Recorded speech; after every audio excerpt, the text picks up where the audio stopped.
here's a question for you. Harris, can you speak on this, please? Is this, along with other recent developments, a threat by Islamists that the Pakistan government needs to take more seriously?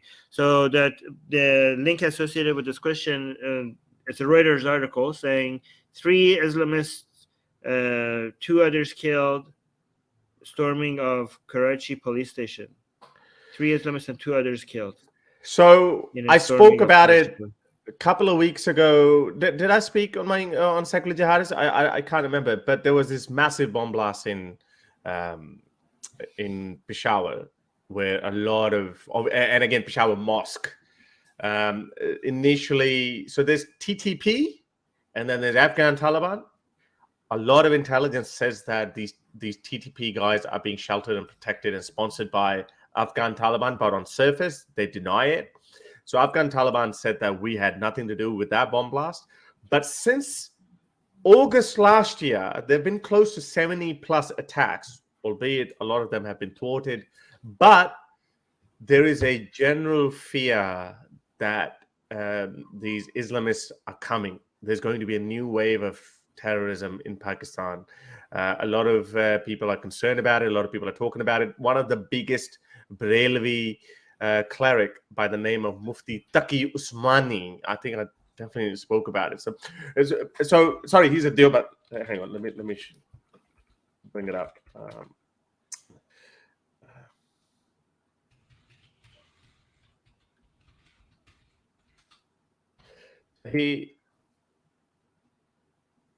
Okay, so on 24th of January, he because he's a Deoband, and Talibans are Deobands as well.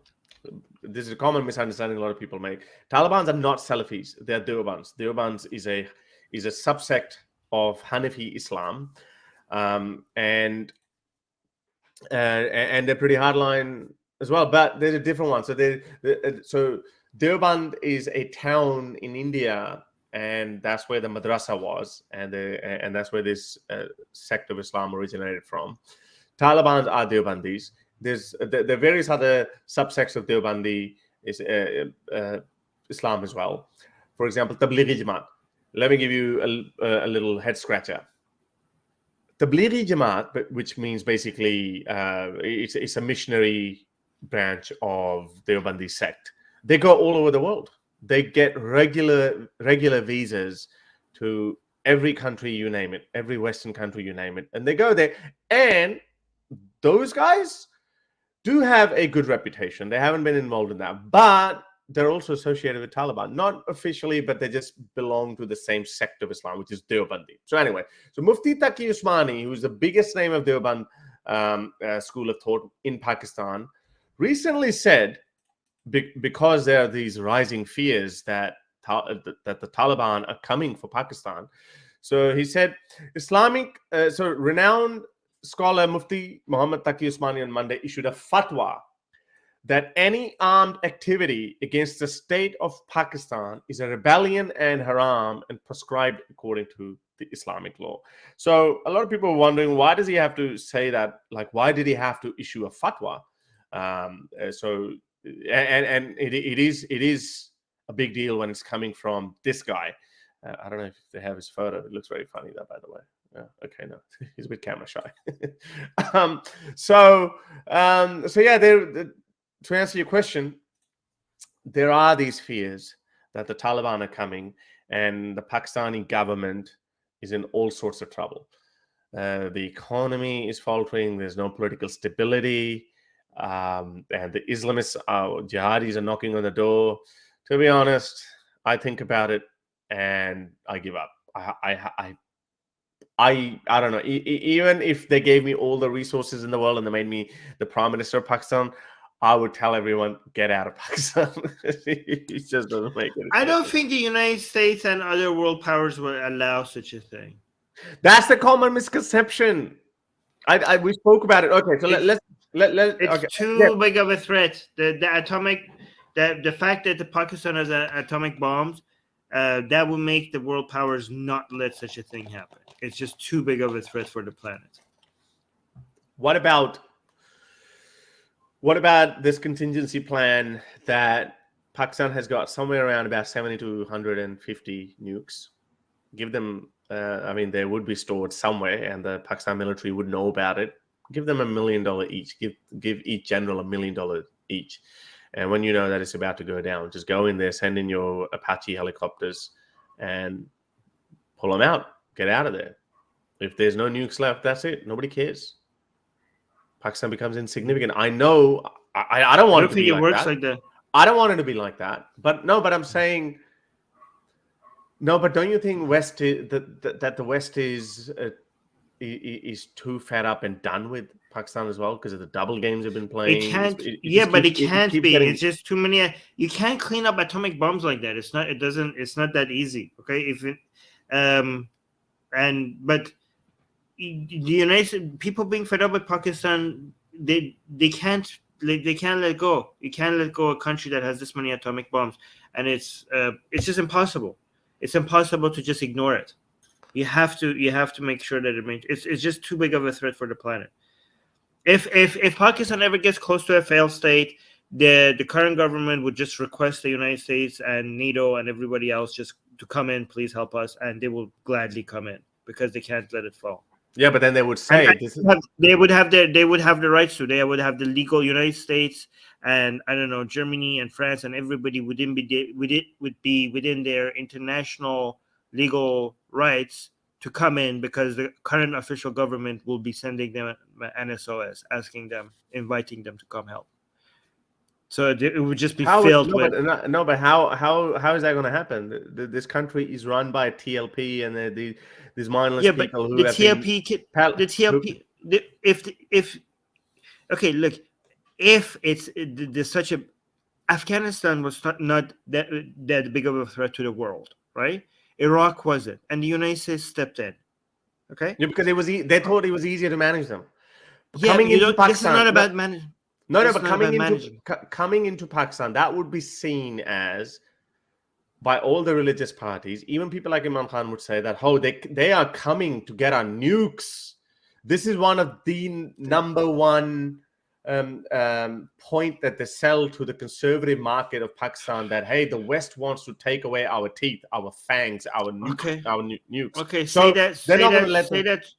say that to the tanks and the helicopters, the modern advanced helicopters and tanks that the United States is going to bring in to Pakistan. Okay, they're not going to bring it. That would be an act of war. What do you think that's going to aggravate the situation? No, even more? It wouldn't be an act of war because the current government. If I'm talking about an extra, let me finish. No one's going to be listening to the government. Let me finish. I'm talking about legally, but act of war is a term that has a legal definition. I'm not talking about the opinions of a bunch of Islamists, okay? I'm talking about the current official government of Pakistan in an extraordinary situation where the government could be turning into a failed state. In that situation, the current official government would be opening the doors, will be requesting everybody and anybody that could come help to come in to Pakistan to help them against these Islamists. So it wouldn't be an act of war because it would be by invitation of the current regime, and the amount of the priority that all these governments would have. This would be less like the invasion of Iraq. When by Bush Jr., it would be more like the Bush Sr., where there was an international coalition. When Saddam invaded Kuwait, it wouldn't be like when United States by itself went and invaded Iraq. It would be more when all the world powers, all the main world powers united against Saddam with the invasion of Kuwait. It would be like that one. So it would be a lot more a lot more based on cooperation of multiple countries. It would be a lot more organized, and it would be a lot stronger than what happened with the second invasion of Iraq. Okay, I heard your point. Yeah. So I don't think that's feasible. That would aggravate the situation a lot more. The situation would deteriorate overnight. That would be presented as these evil Western forces are coming. Even the liberal Pakistanis are very proud of their nukes, and even they fear the day that the West wants to take our nukes away. This is the only good thing that we've ever done. We've created. So they don't, you don't understand the Pakistani mindset in that case then. It doesn't matter. It does matter because let me tell you. So even if the coalition of the government at the behest of the Pakistani government, which by the way, by that point would be totally discredited, it doesn't matter. The people would not. Yeah. So what are you going to do with 200 crazy people just turning the whole country upside down? What are you going to do with them? How are you going to manage them? It's not about managing them. Oh my God. Okay. So first of all, you're saying that they want our nukes. Okay. But I'm talking about United States internationally, whether they would be justified to do this. I don't care about the opinions of a bunch of backward Islamist hooligans. Okay. 200 million people. Yeah, it doesn't matter. They don't have tanks. They don't have helicopters. Okay. It's the government of Pakistan with its military in this case would be on the side of whoever is there to help them. Okay. To defeat them, I'm not managing them is going to be absolute nightmare. I know that you could think about that later. But when it comes to all of a sudden them being able to take over the nukes, it would be easy for the government if they get in there in time to be able to secure the nuclear sites against a whole bunch of people that don't even have shoes. Okay. Oh, that's what I said. Securing the nuclear sites. That's what I initially said. I thought you're talking about like sending in tanks or something. No, it would not be done so openly. It would be done secretively. It would never be done openly. Maybe I'm not explaining myself what I'm trying to say. Okay, I'm talking about if Pakistan is getting close to a failed state, when the insecurity is so much that the Islamists are going to take over. I think at that point. Okay, so look at how the world united. Just because Saddam was invading Kuwait. Saddam was invading Kuwait was not even a major existential threat to the entire planet. This would be Pakistani Islamists taking over the nukes would be a major threat to the entire planet. So you would have the world uniting to try to come in and securing Pakistan. And it doesn't matter if these people are like, oh, we're proud of our nukes. This is much bigger than what these Pakistanis being proud of their nukes and stuff like that. This would be the whole world uniting to try to save the planet. So they don't care about the whole bunch of Pakistanis thinking like, oh, we're so proud of our nukes. Oh, gee, I got your point even 10 minutes ago. What I'm saying is that it's not as simple as you make it out to be, that when they go in and they'll be like, okay, we're going to secure it. I'm saying that would be a state of civil war there. No, you're talking about... But I'm not disagreeing with that. Well, I agree. I know the management part of it is going to be a nightmare. I've already said that multiple times. That's going to be chaos. But I'm just saying that the whole threat. Yeah, I agree with you. I agree with you that it would be civil war. Yeah, but I'm not disagreeing with you. But the simpler point would be but I'm saying instead of doing that, the simpler option would be go in, buy some generals, go in, get the nukes, and get the hell out of there. That would be a lot simpler solution to that problem. Instead of just going in there with NATO and alliance and all the whole world media talking about it. Like how? You give $1 million to the general?